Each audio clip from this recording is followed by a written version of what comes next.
You know that feeling when everything seems perfect on the surface, but deep down in your gut something just feels off. That was my life 5 years ago in Portland, Oregon, and I am Sienna Barrett. I was 29 years old living what I thought was my dream life. I worked as a digital marketing strategist for one of the biggest tech companies in the city.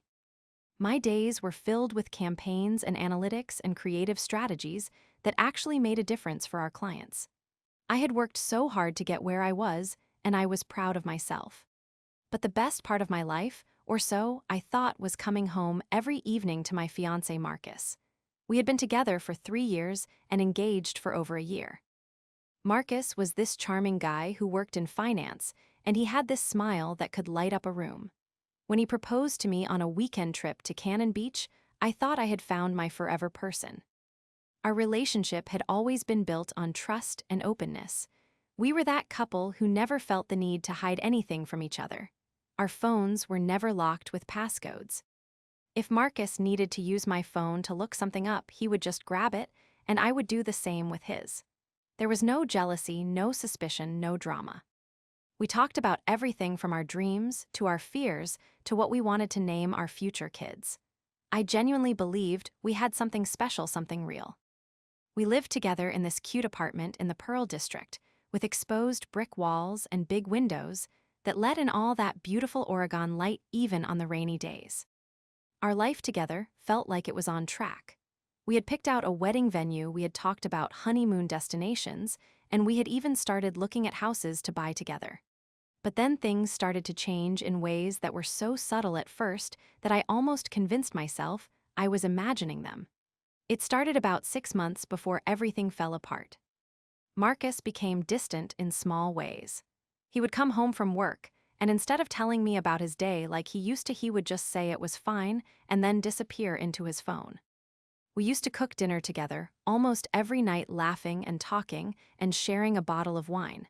But suddenly, he was always too tired, or he had already eaten at the office. Our conversations became shorter, more surface level. When I would try to talk about the wedding, he would change the subject or say we had plenty of time to figure it out. At first, I thought maybe he was just stressed about work. The finance industry can be brutal, and I knew he had been working on some big deals, so I gave him space. But then I started noticing other things that were harder to explain away. Marcus had always been the kind of guy who kept a regular schedule. He would leave for work at 8 in the morning and be home by 6 in the evening like clockwork. But suddenly, he was working late all the time. He would text me at 5:30 saying he had to stay at the office for a meeting or to finish up a project, and he would not get home until 9 or 10 at night. When he did finally come home, he would seem distracted, like his mind was somewhere else. I would ask him how his day was, and he would give me these vague, one-word answers. I started to feel like I was living with a stranger. The man I had fallen in love with was disappearing right in front of my eyes. And then there was the phone thing. This was probably the biggest red flag looking back on it. Marcus had always been so casual about his phone. He would leave it lying around the apartment wherever he happened to set it down. But suddenly, it was like his phone had become an extension of his body. He would take it with him everywhere, even to the bathroom. At night, he started sleeping with it under his pillow, which was just bizarre. One evening, my phone died while I was trying to look up directions to a new restaurant. I asked Marcus if I could borrow his phone real quick. You would have thought I asked him to hand over state secrets. He got this weird look on his face and started making excuses about how his phone was almost dead too. Finally, he let me use it, but he stood right over my shoulder the entire time, watching everything I did. It was so uncomfortable and so unlike the man I thought I knew. I tried to talk to myself out of my suspicions. I would lie awake at night after Marcus had fallen asleep, and I would think maybe I was being paranoid. Maybe I was projecting my own insecurities onto him. Maybe he really was just stressed about work. I came up with 1,000 different explanations. The alternative, that Marcus might be cheating on me, was too painful to consider. This was the man I was supposed to marry, the man I had chosen to spend my life with.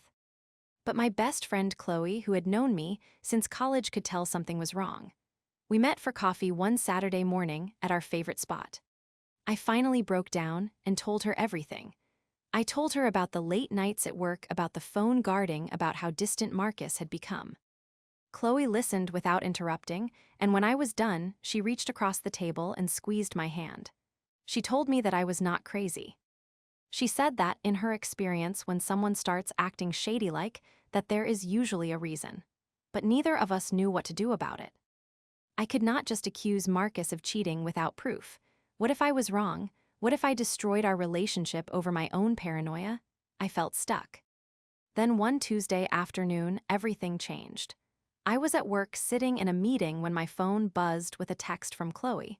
She said she needed to talk to me right away. My stomach dropped because Chloe was not the type to be dramatic. I excused myself from the meeting and called her back. What she told me made my blood run cold. She had been scrolling through a dating app called Tinder, and she had come across a profile that made her stop dead in her tracks. It was Marcus. My fiancé, the man who was supposed to be planning a wedding with me, had an active profile on a dating app. Chloe had taken a screenshot and sent it to me. There he was. His profile picture was one I recognized from a guy's trip he had taken to Seattle. His bio said he was looking to meet new people and have fun. I sat there in the hallway, outside the conference room, staring at that screenshot, and I felt like the floor had dropped out from under me. All those suspicions, all those little red flags, suddenly made perfect sense. Marcus was not working late, he was out on dates. He was not stressed about the wedding, he was hesitant because he was still shopping around for someone better. The phone guarding was because he was messaging other women. Everything clicked into place, and I felt like such an idiot for not seeing it sooner. I wanted to scream, I wanted to cry, I wanted to throw my phone against the wall. That night when Marcus came home late again, claiming he had been at the office, I did not say anything. I acted normal. I asked him about his day. I smiled and nodded as he told me some boring story about a coworker, but inside I was screaming. I wanted to confront him right then and there. But something stopped me. Maybe it was pride, or maybe it was that I wanted to be absolutely certain before I blew up my entire life. I also realized that if I confronted him, he would just deny it, or make excuses, or try to manipulate me into forgiving him. So instead of confronting Marcus that night, I started making a plan. I called Chloe as soon as Marcus went to bed, and we talked for hours. I told her I wanted proof. I wanted to catch him in the act, so that there would be no room for denial or manipulation. Chloe, being the amazing friend that she is, immediately offered to help. We came up with this plan that seemed crazy, but also kind of brilliant. We would create a fake Tinder profile using pictures of another friend of ours named Isabella. Isabella lived in London, so there was zero chance Marcus would recognize her. Isabella was gorgeous with long dark hair and these striking green eyes, and when we called her to explain what was happening, she was totally on board. Chloe and I spent the next evening creating the perfect fake profile. We chose photos of Isabella that were attractive but not overly sexy. We wrote a bio that was funny and engaging, the kind of thing that would appeal to a guy like Marcus. We said Isabella was new to Portland. Once the profile was set up, we started swiping. It did not take long before Marcus's profile popped up. Seeing his face on my phone screen made me feel physically sick. But I swiped right and held my breath. Within minutes, we had matched. He had swiped right on Isabella too. That was the moment when any tiny shred of doubt I had left completely disappeared. Over the next few days, Isabella's profile and Marcus started messaging back and forth. Chloe was really good at pretending to be someone else. Marcus was eating it up. He was being so charming and funny in these messages, the same way he had been with me when we first started dating. Reading those messages felt like getting stabbed in the heart over and over again. He was putting in effort and attention that he had not given me in months. After about a week of chatting, Marcus asked if Isabella wanted to meet up for dinner. He suggested this trendy Italian restaurant downtown that I had actually been wanting to try. Isabella said yes, and they set up a date for that Friday night at 7. As the date approached, I felt this weird mix of emotions. Part of me was devastated that my relationship was really ending, but another part of me felt empowered. I was not going to be a victim. Chloe and I planned everything out to the last detail. She would be with me that day to help me move my stuff out of the apartment while Marcus was at work. That Friday was one of the longest days of my life. I called in sick to work because there was no way I could focus on anything. Marcus left for the office that morning like it was any other day. He kissed me on the forehead and said he would see me that evening. He did not mention that he had a date planned. He did not seem nervous or guilty. He was just going about his day like nothing was wrong. As soon as he left, I called Chloe, and she came over with her car. We spent the entire day packing up my things. I took all my clothes, my personal items, my books, my laptop, everything that mattered to me. I left behind the furniture because most of it had been his anyway. The hardest part was packing up the framed photos of us that were scattered around the apartment. Photos from vacations and holidays and lazy Sunday mornings. I looked at those pictures and wondered when exactly things had gone wrong. Had he ever really loved me, or had I just been convenient? By 3 in the afternoon, my car and Chloe's car were both packed full of my belongings. We drove everything to a storage unit I had rented earlier in the week. Chloe and I drove back to the apartment, and I took one last look around at the place that had been my home for 2 years. I sat down at the kitchen table and wrote him a note. I kept it short and simple. I wrote, "You are not right for me," and I left it on the counter. Then I took off my engagement ring. That ring had meant everything to me when he first slid it onto my finger, but now it just felt like a symbol of lies. Before we left for the restaurant, Chloe and I stopped by a jewelry store that bought estate jewelry. I sold the ring and took the cash. By 6:30, we were sitting in Chloe's car across the street from the Italian restaurant where Marcus thought he was meeting Isabella. My heart was pounding so hard I could feel it in my throat. At 6:55, a car pulled into the parking lot and I recognized it immediately. It was Marcus's black sedan. I watched as he parked and got out. He was wearing one of his nicest shirts and he had clearly put effort into his appearance. He looked excited, nervous in a good way. I felt Chloe's hand squeeze mine as we watched Marcus walk into the restaurant. He looked around, clearly trying to spot his date. He chose a table near the window where we could see him clearly and sat down. He checked his phone, then looked around some more. I could see the anticipation on his face. Chloe pulled out her phone and opened the Tinder app. It was time for the final move. She typed out a message from Isabella's account. "Hey, I am outside and I can see you through the window, but I am just not feeling the attraction, so I am going to head out." She hit send and we both held our breath. We watched as Marcus's phone buzzed on the table in front of him. He picked it up and read the message. His face went through so many emotions in just a few seconds. First confusion, then disappointment, then what looked like embarrassment. He looked around the restaurant as if he could spot Isabella leaving.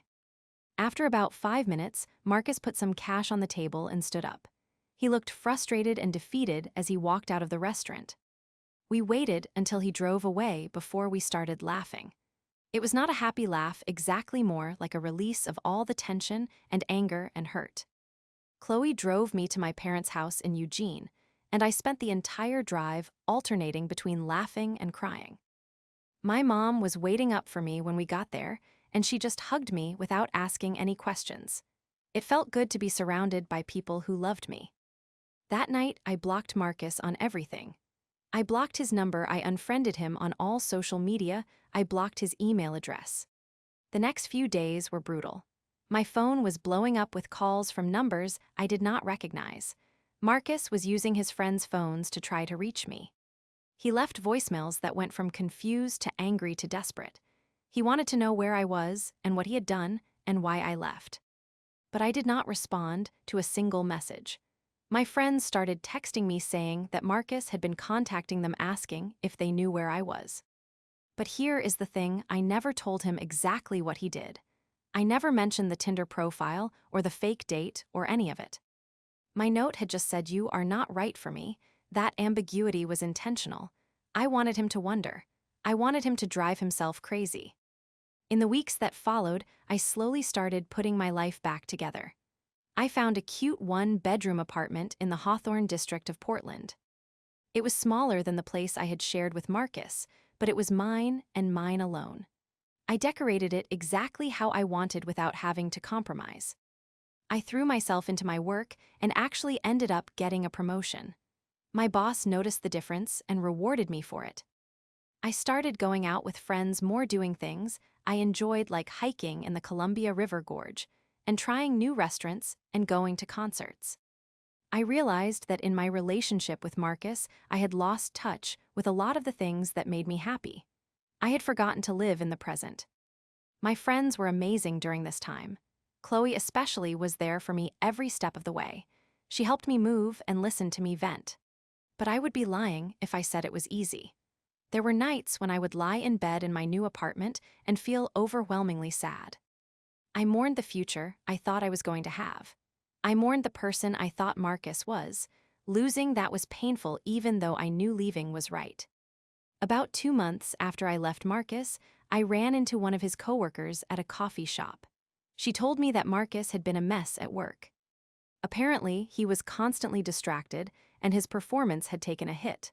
She said he talked about me all the time, saying he did not understand what happened. Part of me felt a tiny bit bad hearing that, but then I remembered his Tinder profile and the feeling passed. He was still trying to figure it out. As time went on, I started dating again. Nothing serious at first, just casual coffee dates and getting to know new people. It was strange, but also exciting. I met some nice guys and some not so nice guys, and I learned a lot about myself in the process. I learned that I deserved someone who was honest and faithful. About a year after I left Marcus, I was out at a bar in downtown Portland with some friends when I saw him across the room. Our eyes met for just a second, and I could see the shock on his face. He immediately stood up and started walking toward me. When he reached us, he said my name like a question. I looked at him and felt nothing. No anger, no sadness, no lingering affection, just nothing. He asked if we could talk, and I said no. He said he had been trying to reach me for over a year and that he deserved an explanation. I laughed at that. I told him he did not deserve anything from me and that he should move on. He asked again what he had done, and I just smiled. I said, "You know exactly what you did." Then I turned back to my friends and ignored him. After a few awkward seconds, he walked away. That encounter was oddly freeing. Seeing Marcus again and feeling absolutely nothing confirmed that I had made the right choice. I had moved on and built a better life. About 6 months after that, Chloe called me laughing. She said Marcus was still confused about why I left and had developed a conspiracy theory that I had been cheating on him. The irony was almost too much. The guy who had been on dating apps while engaged thought I was the one who cheated. We laughed about it for 10 minutes. Let him think whatever he wants, I told her. Let him drive himself crazy with theories. The not knowing was punishment enough. It has been 5 years now since I left Marcus, and I still get a good laugh thinking about that whole situation. I ran into him one more time at a mutual friend's wedding. He was there with a date. When he saw me, he did not approach, but I caught him staring. A mutual friend mentioned that Marcus had been asking about me again. Apparently, he still occasionally brings up our breakup and how he never got closure. The friend asked if I would ever tell him what happened, and I said no. Some people do not deserve closure. Some people need to sit with the consequences of their actions without getting to understand exactly how they hurt you. That ambiguity is my revenge. Looking back on everything, I am actually grateful it happened the way it did. Finding out Marcus was cheating before we got married saved me from a messy divorce. Getting revenge in the way I did gave me a sense of power and control. Building a new life afterward taught me that I am capable of so much more. I am now 34 years old, and I have an amazing career that I love. I have incredible friends who showed up for me when I needed them most. And yes, I eventually met someone new. His name is Oliver, and he is kind and honest and present in a way Marcus never was. We have been together for 2 years now, and while I am in no rush to get engaged again, I can see a real future with him. But more importantly, I know that even if things do not work out, I will be okay. I do not need someone else to complete me. I am whole on my own. So if you are going through something similar with a partner who you suspect is cheating, here is my advice. First, trust your gut. If something feels off, it probably is. do not let anyone convince you that you are being paranoid or crazy. Your instincts exist for a reason. Second, do not be afraid to investigate. You deserve to know the truth. Third, take your power back. You get to decide how you respond. You do not owe your cheating partner a long explanation or a chance to defend themselves. Fourth, lean on your friends and family. The people who love you will support you through the hard times. Let them help you. You do not have to go through this alone. And finally, know that you will be okay. It might not feel like it in the moment, but you will survive this, and you will build a better life on the other side. You are stronger than you think. You deserve honesty and respect and real love. Do not settle for anything less. And if you can find a way to get a little revenge along the way that makes you laugh years later, well, that is just the icing on the cake. The best revenge truly is living well and knowing that your ex is still out there wondering what the hell happened. That mystery will haunt them. So take care of yourself, trust yourself, and never let anyone make you feel like you are not enough. You are enough. You always were, and you always will be. And just like that, the story of today comes to a close. Every chapter has its ending, and this one was written just for you, because great stories deserve to be shared. Hit that subscribe button and ring the notification bell so the next chapter finds you before anyone else.